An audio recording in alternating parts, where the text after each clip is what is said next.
자, 전반사에 대해서 알아보도록 하겠습니다. 전반사 보자. 말 그대로 뭐 전체가 반사된다는 의미인데, 기본적으로 굴절은 이런 식이란 말이죠. 일부는 반사가 되고 일부는 굴절이 되고, 자, 이렇게 기본적으로 일반적인 굴절이 이렇습니다. 그런데 두 매질의 경계면에서 굴절이 일어나지 않고 100% 반사가 일어나는 거, 요걸 이제 전반사라고 얘기하는데, 빛이 하나의 매질에서 다른 매질로 진행을 할 때, 자, 두 개 매질 사이에서 굴절이 일어나야 되죠. 근데 굴절이 일어나지 않고 100% 반사되는 거예요. 자, 에너지의 손실이 전혀 없죠. 굉장히 특이한 현상이에요. 반사가 일어나면서 에너지의 손실이 전혀 없습니다. 빛이 진행하던 경로만 바꿔서 튕겨져 나가거든요. 근데 이때 에너지 손실이 전혀 없단 말이에요. 일반적인 반사는 뭐 거울이라고 할까요? 거울 왔다가 이렇게 튕겨 나가죠.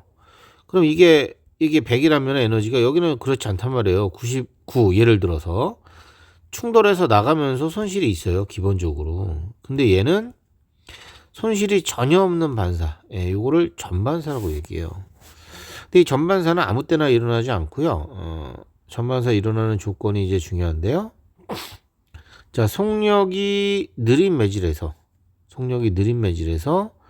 속력이 빠른 매질로 진행을 할 때만 일어날 수 있고요. 즉, 예를 들어서 여기가 물이고 여기가 공기라고 할게요. 빛이, 속력이 느린 매질은 물 쪽이겠죠. 물에서 공기로 갈 때 이렇게 굴절이 되잖아, 그죠? 자, 물에서 공기로 갈 때 전반사가 일어날 수 있고, 또 하나 조건은 임계각보다 입사각이 커야 된다. 네. 임계각은 뭐냐? 요 그림에서 보시면 요게 입사각이고 요게 굴절각인데, 입사각보다 굴절각이 크죠? 지금 보니까 입사각도를 더 크게 때리면 이런 일이 일어날 수 있단 말이에요. 이렇게 빠져나가는 경우가 생겨요. 이렇게. 자, 굴절각이 90도가 될 때 요 입사각을 요걸 임계각이라고 부른다는 얘기야. 그럼 요 임계각보다 더 크면, 임계각도보다 더 크게 때리면, 이렇게 때리면 이때 이렇게 전반사가 일어날 수 있다는 거지. 자, 그래서 두 가지 조건 잘 기억해 두셔야 돼요. 속력이 느린 매질에서 속력이 빠른 매질 쪽으로 진행을 해야 되고요. 그 다음, 입사각도가 임계각도보다 클 때 전반사가 일어날 수 있습니다. 자, 임계각은 굴절각이 90도가 될 때 입사각을 임계각이라고 부르고요. 자, 이해 가나요? 반대는 안 돼요. 절대로. 여기가 공기, 여기가 물인데, 공기에서 물로 갈 때는 이렇게 될 거 아니에요. 이렇게, 그죠? 이 굴절각이 더 작아지거든요, 이 입사각보다. 그러니까 얘를 갖다가 입사각을 아무리 크게 해도 이렇게 꺾이기 때문에, 그죠? 전반사가 일어날 수가 없습니다. 이렇게 안 된다는 거예요. 이렇게 안 된다는 거야. 일부는 굴절이 반드시 일어납니다. 일부는 반드시 굴절이 일어나요. 자, 그래서 들어가는 각도보다 꺾이는 굴절각이 클 때 그런 상황에서만 전반사가 일어날 수 있다. 이런 조건일 때만. 이런 매질 상태일 때 입사각을 엄청 크게 때리면 전반사가 일어날 수 있습니다. 네, 여기 나왔죠? 빛의 전반사는 입사각이 임계각도보다 클 때만 일어난다. 여기 기억해 두시면 되고요. 우리가 흔히 얘기해서 속력이 느린 매질을 밀한 매질이라고 부르거든요. 속력이 빠른 매질을 소한 매질. 그래서 보통 공부할 때 밀에서 소로 진행할 때 첫 번째 조건, 두 번째 조건은 입사각이 임계각보다 클 때. 이렇게 두 가지를 보통 공부할 때 외우고 있죠. 자, 그 다음에 요거는 임계각도 구하는 뭐 공식인가 본데요. 뭐 따로 외우고 있는 게 아니고 우리가 지난 시간에 배웠던 스넬의 법칙 뭐 그걸로 이제 문제를 푸시면 돼요. 자, 굴절률이 1인 공기로 굴절률이 n인 매질에서 진행을 할 때 이렇게 갑시다. 여기가 굴절률이 n이고 여기가 공기야. 공기는 굴절률이 1이다. 자, 그럼 이렇게 진행을 할 때 얘는 1보다 크겠죠. 공기가 1이니까 1보다 크겠죠. 즉 밀환 매질이에요. 여기는 수환 매질이고. 자, 이렇게 됐을 때 이렇게 빠져나가면 여기가 90도, 여기가 임계각도거든요. 세타시. 우리가 어떻게 배웠어요? 자, N이라는 어떤 물질에서 A라는, 뭐 이게 A라는 물질이라고 할게요. A에서 공기로 가잖아요. N, A에서 공기. 그러면 공기에서의 각도분의 A에서의 각도 이퀄 A에서의 굴절률분의 공기에서의 굴절률. 이렇게 적잖아. 그러면 공기에서의 각도가 90도거든. 여기 90도는 1이고 사인 A에서의 각도가 임계각도고. 그럼 요식은 다시 이렇게 바뀐다고. 사인 세타 C는 NA분의 공기의 굴절률 1 이렇게 적잖아요. 여기 나와 있는 이 공식이죠. 뭐 사실 이거 뭐 따로 외우고 있지는 않고 문제가 나오면 그때 요 상대 굴절률 배운 거 있죠. 스넬의 법칙 요거를 써가지고 이제 풉니다. 예를 하나 다시 한번 들어볼게요. 자, 보자. 우리가 흔하게 이게 물이고요. 공기예요. 제일 쉬우니까. 자, 요렇게 빠져나갔다 이거죠. 요렇게 빠져나갔다 이거죠. 똑똑똑똑똑똑. 여기는 90도. 여기는 임계각도. 자, 공기 굴절률은 1이고 물의 굴절률은 루트 2라고 하자. 문제 나와야 되겠죠. 자, 이렇게 나오면 구하는 거예요. 어디로 진행하니? 물에서 공기로 진행을 해요.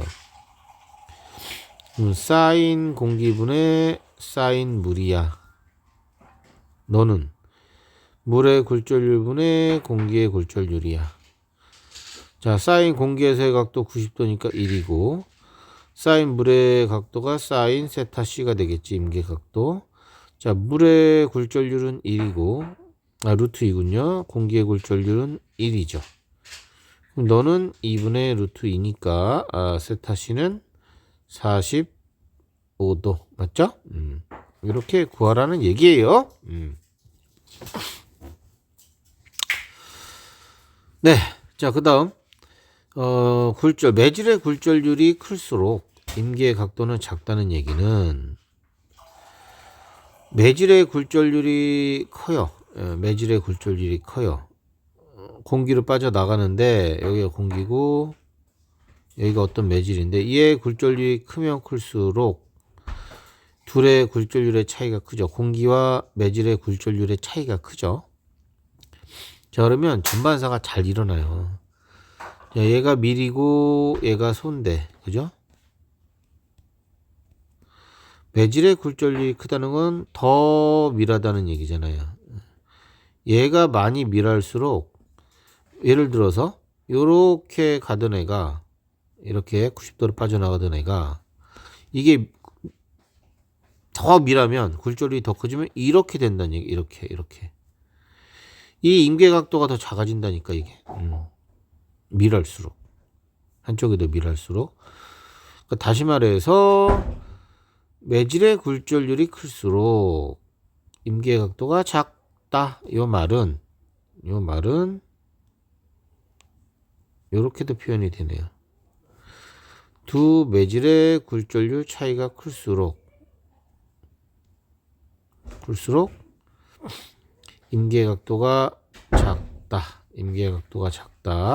다르게 표현하면은 두 매질의 굴절률 차이가 클수록 전반사가 잘 일어난다. 이렇게 얘기할 수 있습니다. 굴절률의 차이가 클수록. 알겠죠? 그래서 밀에서 소로 갈 때 전반사가 일어나는데, 즉 임계각도가 이제 결정이 될 때 밀할수록, 한쪽이 더 밀할수록 임계각도는 더 작아집니다. 이렇게 작아진다. 임계각도가 작아진다는 의미는 전반사가 더 잘 일어날 수 있다라는 거예요. 예를 들어서 이런 걸로 한번 예를 들어보죠. 어디 보자. 여기가 굴절률이 루트 2야. 얘가 1이야. 뚝 가서 이렇게 빠져나가거든. 여기 아까 얼마였어? 45도라고 계산이 됐었지. 근데 네가 루트 3이라고 할게. 여기 1이고, 그쵸? 1이고. 이런 경우는 45도보다 작다고요. 이렇게 굴절각이 90도가 되는 임계각도가 생기는데 너는 얼마냐 물어보면 이 새끼는 무조건 45도보다 작네요. 45도보다 작다. 얼마인지 모르겠죠. 자, 또 하나는 이런 것도 있을 수 있어요. 지우고.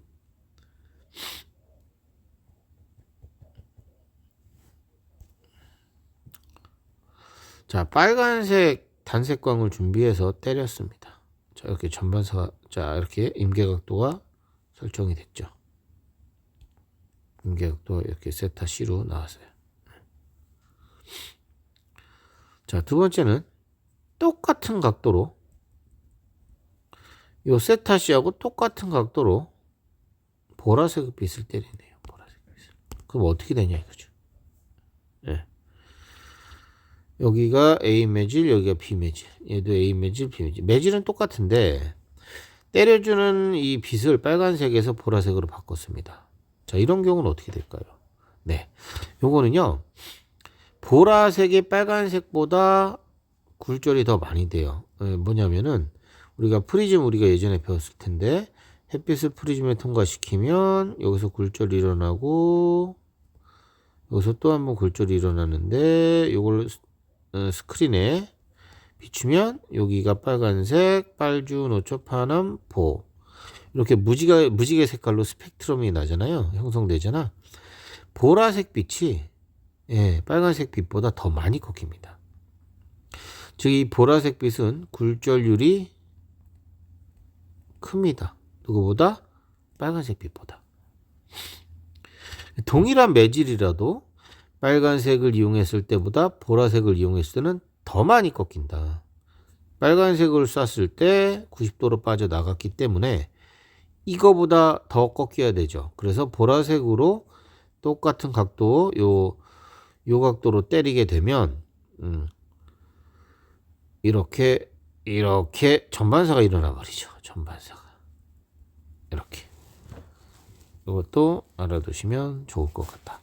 보라색 빛이 더 많이 꺾인다. 이렇게 암기해 주시면 좋겠습니다. 그 다음 페이지에 있는 거는 전반사가 되는 경우 안 되는 경우의 샘플이에요. 자, 물에서 공기로 진행한다. 물은 밀, 공기는 소. 자, 밀에서 소로 진행할 때는 이렇게 전반사가 일어날 수 있습니다. 일어날 수 있다. 자, 그런데 반대로 공기에서 물로 갈 때는요, 소환 매질에서 밀환 매질로 진행을 할 때는 그림에서 보는 것처럼 여기 뭐죠? 입사각, 굴절각이 더 작아요. 이렇게 진행을 할 때는 전반사가 일어날 수 없습니다. 항상 일부 반사, 일부 굴절 이렇게 일어나게 됩니다. 아셨죠? 입사각도를 아무리 크게 해도 90도로 입사를 한다고 해도 이렇게 굴절이 일어나요. 그렇기 때문에 전반사가 일어나지 않습니다. 자, 그 다음에 이러한 전반사의 특징은 에너지 손실이 전혀 없죠. 일단 에너지 손실이 전혀 없죠. 자, 그래서 진행 경로를 바꿀 수 있고 빛을 멀리까지 보낼 수 있다. 에너지 손실 없이 멀리 보낼 수 있다는 게 특징입니다. 그 밑에는 뭐 그런 뭐 그림들인 것 같고요. 생활 속 전반세 이용을 보시면 쌍안경이나 잔망경은 거울을 이용해서 할 수도 있잖아요. 그죠? 근데 거울을 안 쓰고 여기 보시면 프리즘을 이용합니다. 예. 프리즘의 전반사를 이용해요. 지금 프리즘의 전반사, 여기서도 전반사. 잔망경도 마찬가지고. 둘 다 거울을 안 쓰는 이유는 에너지의 손실이 전혀 없기 때문에 이러한 프리즘을 이용합니다. 예. 자, 그러한 성질을 이용해서 내시경도 이용할 수 있고 광 케이블도 만들어서 우리가 사용을 하고 있어요. 그래서 광 케이블에 대한 얘기가 다음 페이지에 나올 겁니다. 이제.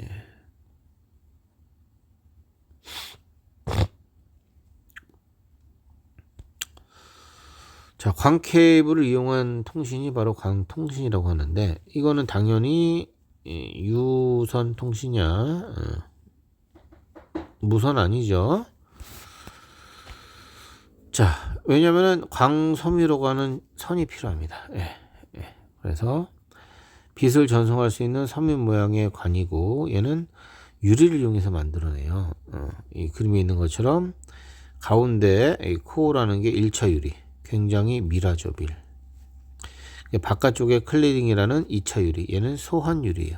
지금 뭐 백색, 그러니까 투명한 플라스틱을 이용해서 만들기도 한다는데요. 최초에는 둘 다 유리를 만들었어요. 밀한 유리, 소환 유리. 예. 자, 이렇게 감싸고 있는 구조거든요. 여기가 당연히 바깥쪽에는 뭐 코팅 재료로 이제 보호를 하겠죠. 자, 이런 상태로 해서 빛을 갖다가 이제 요 코어에다가 쏴주는 거예요. 뭐보다 크게, 임계 각도보다 크게 쏴주면 이렇게 전반사가 일어나겠죠. 전반사가 일어나는 과정일 때는 이 클레딩 쪽으로 빛이 안 나오잖아요. 그죠? 클레딩으로 빠져나오지 못하고 그냥 쭉 진행하잖아요. 이런 상태에서는 우리가 관측이 되지 않는다. 우리 눈으로 보이진 않겠죠? 빛이 클레딩 쪽으로 안 나오니까.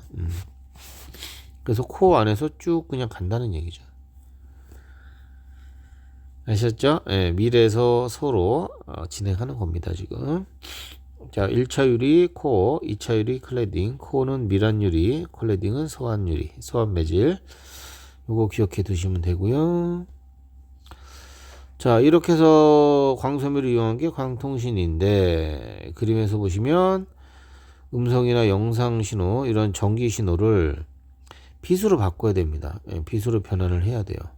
자, 빛으로 변환하는 장치가 뭐다? 요거 발광 다이오드 기억해 두시고, 자, 광섬유 통해서 쭉 전반사돼서 쭉 가는데 중간에 광충복기가 있네요. 도로가, 광섬유는 도로 밑에 매설하잖아요. 도로 밑에 매설하죠. 근데 도로가 직선이 아니란 말이야. 이 도로가 직선이 아니죠. 그러다 보니까 손실이 일어날 수 있죠. 자, 그래서 광증폭기로 이걸 보충해 주고요. 이제 원하는 곳에 도착을 해요. 도착을 하면 이 수신기에서 빛을 뭘로 바꿉니까? 다시 전기로 바꿔야 돼요. 그러면 빛을 전기로 바꾼다. 이 광검출기는 어떤 다이오드가 사용이 될까요?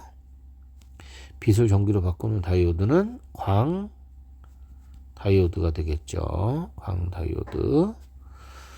자, 그래서 다이오드 종류 외우세요. 송신기는 발광 다이오드, 수신기는 광 다이오드 기억해 두시고, 뭐 나머지는 뭐 특별한 거 없는 것 같아요. 장단점 같은 경우는 뭐 읽어보시면 될 것 같고, 광통신의 발달도 마찬가지입니다. 예. 자, 읽어보시고 한번 잘 읽어보시고 뒤에 문제들 한번 또 풀어보시고요. 자, 그 다음에 이제 전자기파입니다. 전자기파. 전자기파. 우리가 보는 가시광선도 이제 전자기파인데요. 전자기파의 기본 정의는 전기장과 자기장 두 개의 상호작용이에요. 전기장과 자기장의 상호작용이 일어나는 파동을 전자기파라고 부릅니다. 알다시피 전기장은 자기장을 이끌어내잖아요. 그 다음에 자기장의 변화는 전기장을 생성시키고요. 자, 서로 간에 계속 유도를, 상호 유도를 통해서 공간으로 퍼져나가는, 공간으로 퍼져나가는, 그러한 파동을 얘기를 합니다. 뭐, 전자기파 발견은 맥스웰, 그 다음에 헤르츠가 실험적 확인, 뭐 이름 나오진 않고요. 자, 요거는 나옵니다. 전자기파 진행은. 전기장과 자기장은 기본적으로 서로보다 수직입니다. 그 다음, 진행하는 방향도 수직이에요. 이 그림에 있는 것처럼 전기장, 자기장 수직이죠. 진행하는 방향도 이쪽 아니면 뭐 이쪽일 텐데요. 이쪽 아니면 이쪽이겠죠. 그래서 진행하는 방향하고도 수직. 서로 다 수직이에요. 자, 이때 이동하는 방향을 구하라는 게 시험에 잘 나오거든요. 그림에 있는 것처럼 전기장을 먼저 찾아요. 1번. 전기장이 얘네예요, 지금. 그죠? 이렇게 돼 있는 게 전기장이에요. 전기장을 찾으시고, 그 다음에 2번 자기장을 찾으셔야 되겠죠. 요게 자기장이에요. 요게 자기장이에요. 앞쪽으로 나와 있죠. 네, 그럼 전기장에서 자기장을 찾으셔가지고 전기장에서 자기장 쪽으로 이렇게, 전기장에서 자기장 쪽으로 앙페르의 오른손 법칙을 활용하는 거예요. 엄지손가락, 그 다음에 이 자기장 쪽 있는 방향으로 네 손가락 이렇게 맞춰 보셔요. 그러면 네 손가락이 진행하는 이 방향 쪽으로 이동을 한다. 즉 이쪽 방향으로 이동을 한다. 이렇게 생각하시면 돼요. 다시 하나 해볼게요.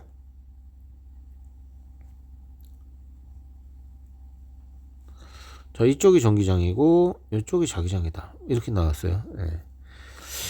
그 다음에 전기장을 빨간색으로, 자, 전기장이 이렇게 나왔어요. 이렇게 문제가 나왔다. 이게 전기장이야. 이렇게, 이게 전기장이야.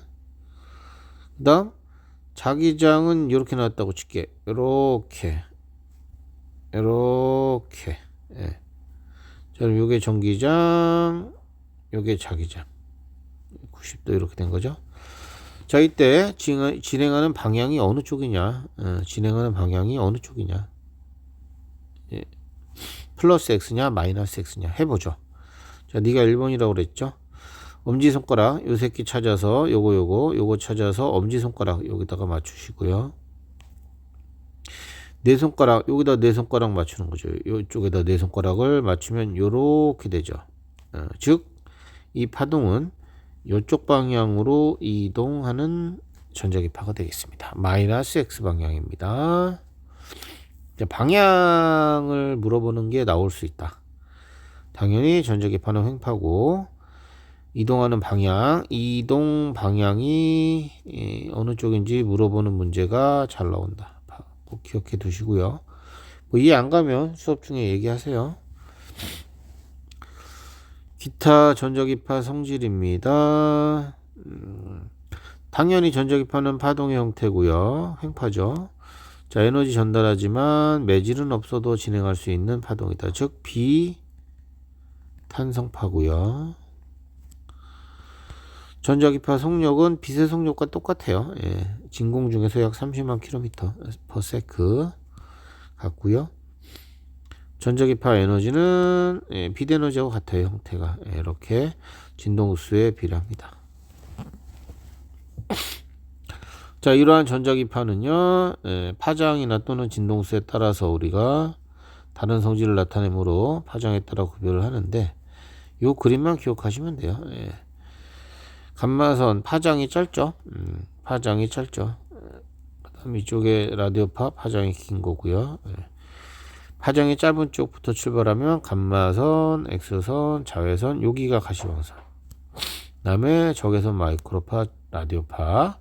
이 두 개는 묶어서 전파라고 하고요. 그래서 파동의 이름은 기억해 두셔야 되고 각각의 용도가 한 문제 정도 뭐 충분히 나올 수가 있답니다. 자, 감마선이네요. 파장이 가장 짧죠. 예, 당연히 이제 요거는 방사선의 일종이고요. 에너지가 매우 씁니다. 진동수 크고 에너지도 크고 투과력도 제일 세요. 이렇게 세 가지 정도 기억해 두시면 되고 항암 치료 등에 이용이 됩니다. 자, X선 같은 경우는 이거 당연히 에너지 크겠죠. 감마선보다는 좀 작지만 그런데 감마선으로 우리 내부 사진 찍기는 그렇잖아요. 너무 에너지가 크니까. 그래서 X선을 이용해서 우리 뼈 사진 찍고요. 그 다음에 자외선도 여전히 에너지가 큰 편이죠. 그래서 살균작용 쉽게 살균할 때 쓰고요. 그 다음에 뭐 형광등을 만드는 원리라고 해서 지금 나왔는데요. 위저지폐 감별 이런 거에 이제 자외선을 이용한다고 나왔는데요. 형광등이 그래요. 이 형광등 안에 수은 증기가 채워져 있거든요. 수은. 여기에 이제 전압을 가해서 에너지를 가하면 이렇게 에너지를 가하면 요 수은 증기가 에너지를 흡수했다가 전자가 들떴다가 다시 전자전이 들떴다가 바닥으로 떨어지면서 에너지를 방출합니다. 요 에너지가 자외선이에요. 형광등의 표면에는 형광 물질이 발라져 있거든요. 요 형광 물질이 자외선을 흡수하고 다시 방출하는 게 이게 가시광선인 거죠. 백색 가시광선이죠. 그래서 형광등에서 방출되는 가시광선은 연속 스펙트럼이다. 요거까지 기억해 두시면 되겠습니다. 그 다음에 가시광선은 우리 눈에 보이는 거 다른 거 없고 요거 정도 기억하시면 돼요. 파장은 대략적으로 그냥 보통 외울 때 400에서 700 정도요. 요렇게 우리가 보통 얘기하는데요. 38에서 750까지라네요. 보통 뭐 대략 이렇게 하는데 이 정도 기억하시면 돼요. 그 다음에 적외선에서는 볼 게 뭐가 있냐. 일단 요거 열작용이니까 열선이라고 표현한다. 뭐 열을 가지고 있는 물체는 적외선을 방출하고요. 또 적외선을 흡수하게 되면 온도가 올라가고요. 다 마찬가지. 흡수 방출 다 되죠. 적외선을 용도를 보시면 여기 이용이 되네요. 특징적으로 리모컨을 가시광선을 이용하면 누를 때마다 빛이 날 거고, 그쵸? 자외선을 이용하면 에너지가 너무 세고, 그래서 적외선 영역을 이용해서 리모컨에 이용한다. 그 정도 보시면 되고, 그다음에 마지막 전파 영역이에요. 전파는 마이크로파, 라디오파를 이용하는데요. 마이크로파의 용도를 보시면 요거 전자레인지 또는 휴대전화. 이거 휴대전화는 우리 통신용 뭐 TV나 라디오보다 늦게 나왔잖아요. 그래서 영역이 조금 다른 쪽을 이용하는 거예요. 전파 영역 중에 마이크로파는 파장이 좀 짧아요. 전파 영역 중에서 파장이 짧고 라디오파는 파장이 길고, 라디오파 같은 경우는 전통적으로 사용하던 라디오나 또는 TV 방송 이런 데 이용을 합니다. 가장 파장이 길죠. 라디오파. 가장 파장이 길어서 요게 잘 돼요. 회절은 장애물 뒤로 파동이 장애물의 뒤쪽까지 돌아 들어가는 그런 그 성질을 얘기하는데요. 이게 멀리까지 전달이 잘 되죠. 회절이 잘 돼야 멀리 장애물이 있어도 돌아서 가니까 멀리 전달이 됩니다. 라디오파는 파장이 길어서 회절이 잘 일어나 멀리 잘 전달이 된다라고 보시면 되고요. 장애물이 있어도 전달이 잘 된다. 그런 정도예요. 제 전자기파 문제, 앞에서 전반사 좀 한두 문제, 그 정도 문제가 나올 수 있습니다. 자, 본문 읽어보시고, 내용 싹 한번 풀어보시고, 되는 데까지 풀어보세요. 질문할 거 있으면 찾아오시고. 자, 고생했어요. 우리 다음 주에 수업 중에 봅시다.